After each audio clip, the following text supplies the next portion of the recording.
When pulling a jet line through a long conduit run, several factors can contribute to difficulties. Firstly, consider the set screw fittings. Ensure that all set screws are fully tightened, but avoid over-tightening, as this can crush the conduit and create obstructions. Secondly, check for blockages or debris within the conduit. Use a fish tape or a borescope to thoroughly inspect the interior for any obstructions that may be hindering the passage of the jet line. Thirdly, the pipe geometry itself can present challenges. A long run with multiple bends, such as the two 90-degree bends and one 45-degree bend, can create significant friction and resistance, making it difficult to pull the jet line through. Fourthly, the design of the head attached to the vacuum can impact suction effectiveness. A field-made head may not be sealing properly or providing sufficient suction. Fifthly, the shop vacuum's capacity may be insufficient. A 5-horsepower shop vacuum may not be powerful enough for a 3-inch conduit run that extends over 650 feet. Consider using a larger vacuum with a higher cubic feet per minute rating to generate more suction. To address these potential issues, follow these troubleshooting steps. 1. Inspect all fittings along the conduit run. Tighten or loosen set screws as necessary to ensure a smooth, unobstructed pathway. 2. Check for blockages within the conduit. Use a fish tape or a borescope to locate and remove any debris that may be impeding the jet line's progress. 3. Optimize the design of the head attached to the vacuum. Ensure that the head is securely attached and provide a tight seal around the conduit. Experiment with different head designs to find one that maximizes suction. 4. Upgrade your vacuum. Rent or purchase a larger vacuum with a higher cubic feet per minute rating to generate more powerful suction. 5. Use a lubricant. Apply a light lubricant to the conduit and jet line to reduce friction and facilitate smoother passage. 6. If possible, consider breaking down the run into smaller segments. Pull the jet line from both ends of the conduit, meeting in the middle to reduce the overall length and resistance. If you continue to encounter difficulties after trying these steps, consider consulting an electrician or conduit specialist for further assistance. They can provide expert guidance and specialized equipment to overcome challenging conduit runs. The length of the run is a primary factor. At 650 feet with bends, the friction accumulates significantly. Think of it like trying to suck something through a very long straw with multiple kinks in it. The longer the straw and the more kinks, the harder it is to get anything through. The bends introduce significant friction. Each 90-degree bend adds resistance equivalent to several feet of straight conduit, and a 45-degree bend also contributes. These bends force the jet line to press against the conduit wall, increasing friction. The internal diameter of the 3-inch electrical metallic tubing conduit is important. While it seems large, the jet line still experiences friction against the inner surface. A rough inner surface or any imperfections will increase this friction. The material of the conduit, whether it's steel or aluminum, affects friction. Steel conduits generally have a slightly higher friction coefficient than some specialized inner-coated aluminum conduits. Also, it should be noted that electrical metallic tubing conduit is almost always steel unless it is a specialty-coated aluminum conduit. The type of jet line matters. A thicker, more rigid jet line might be harder to pull than a thinner, more flexible one, especially around bends. The weight of the jet line itself adds to the resistance, particularly in a long horizontal run. The condition of the conduit is critical. Old conduits can have rust or corrosion inside, which dramatically increases friction. Even small dents or imperfections can snag the jet line. Set screw fittings, while common, can sometimes intrude into the conduit if over-tightened or improperly installed, creating obstructions. It is vital to ensure they are correctly installed and not causing any internal restrictions.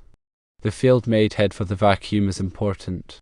If it doesn't create a tight seal around the conduit opening, much of the vacuum suction is lost. The design should maximize airflow and prevent leaks. The horsepower rating of the shop vacuum indicates its power, but more important is the cubic feet per minute rating, which measures airflow.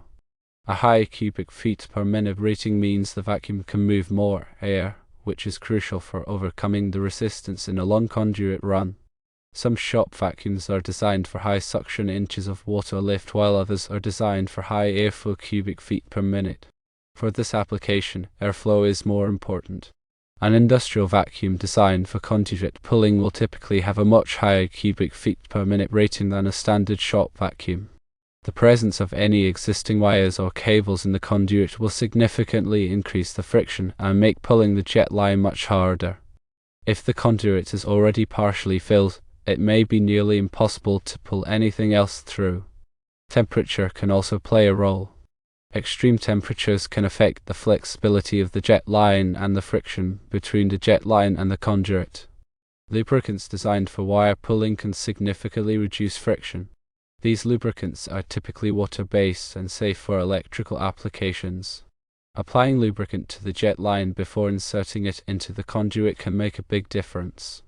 The technique used to feed the jet line into the conduit is also important. Feeding it in slowly and steadily, rather than trying to force it, can help prevent it from getting snagged. If there's access to the conduit at intermediate points, such as at pull boxes, consider breaking the run into shorter segments. Pulling from multiple points can reduce the overall friction. If all else fails, using a powered wire pulling device may be necessary. These devices provide a mechanical advantage for pulling wires and cables through long or difficult conduit runs. Check local electrical codes and regulations regarding conduit fill ratios. Overfilled conduits can be a fire hazard and are often against code. Before starting, it's always a good idea to inspect the entire conduit run visually, if possible, to identify any potential problems. This might involve using a camera snake or other inspection tool. Communication between the person feeding the jet line and the person operating the vacuum is essential. This helps to coordinate efforts and identify any problems early on. Ensure the vacuum hose is in good condition and properly connected to the vacuum and the head. Leaks in the hose can significantly reduce suction. The type of bends used in the conduit run can also affect the difficulty of pulling. Sweeping bends, large radius bends, are easier to pull through than tight bends. Consider the altitude and air pressure at the job site. High altitudes can reduce the vacuum's performance.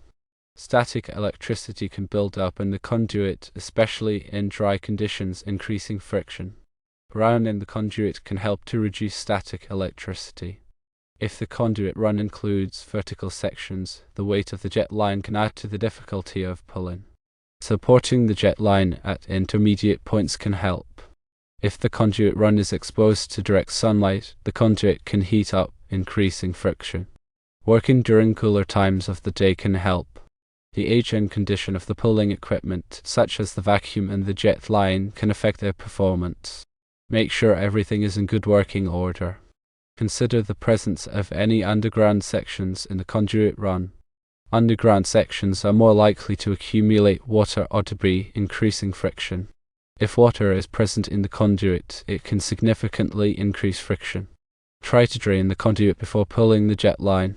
Consider using a jet line with a pre-installed pulling eye. This makes it easier to attach the wire or cable to the jet line.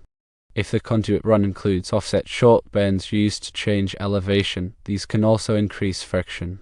If the conduit is made of PVC polyvinyl chloride instead of electrical metallic tubing conduit, the friction characteristics will be different. PVC conduit generally has a smoother inner surface than steel conduit, but it is more susceptible to damage. Consider the possibility of using compressed air instead of a vacuum to blow the jet line through the conduit. This can be more effective in some situations. Consider the use of a vacuum blower instead of a vacuum cleaner. A vacuum blower is designed to move large volumes of air, which is ideal for pulling jet lines through long conduits. If the conduit run includes expansion couplings fittings designed to accommodate thermal expansion, make sure these are properly aligned and not causing any obstructions. Consider the use of a conduit snake with a flexible head to navigate through bends and obstructions. If the conduit run is located in a hazardous location, an area where flammable gases or vapors may be present, make sure all equipment is explosion-proof. Consider the use of a wire pulling capstan. This is a motorized device that provides a constant pulling force, making it easier to pull wires and cables through long conduits. If the conduit run is located in a corrosive environment, make sure the conduit and fittings are made of corrosion-resistant materials. Consider the use of a lubricant specifically designed for polyfiber optic cables. These lubricants are designed to minimize friction and prevent damage to the fiber optic cables. If the conduit run is located in an area with high levels of electromagnetic interference (EMI), consider using shielded conduit to reduce EMI. Consider the use of a grounding bushing to ensure that the conduit is properly grounded. Consider the use of a lock nut and bushing to secure the conduit to the electrical box. Consider the use of a chase nipple to connect two electrical boxes together. Consider the use of a conduit body to provide access to the inside of the conduit for pulling wires or making splices. Consider the use of a liquid-tight connector to prevent water from entering the conduit. Consider the use of a reducing bushing to connect two different sizes of conduit together. Consider the use of a sealing fitting to prevent the passage of gases or vapors through the conduit. If all else fails, consider installing a new conduit run. This may be the most cost-effective solution in the long run. Remember, safety is paramount. Always to energize the circuit before working on any electrical equipment. Wear appropriate personal protective equipment (PPE), such as gloves and eye protection. Follow all applicable electrical codes and regulations. If you are not comfortable working with electrical equipment, consult a qualified electrician. The National Electrical Code (NEC) provides detailed requirements for the installation of electrical conduits and wiring. Consult the NEC for specific requirements related to your project.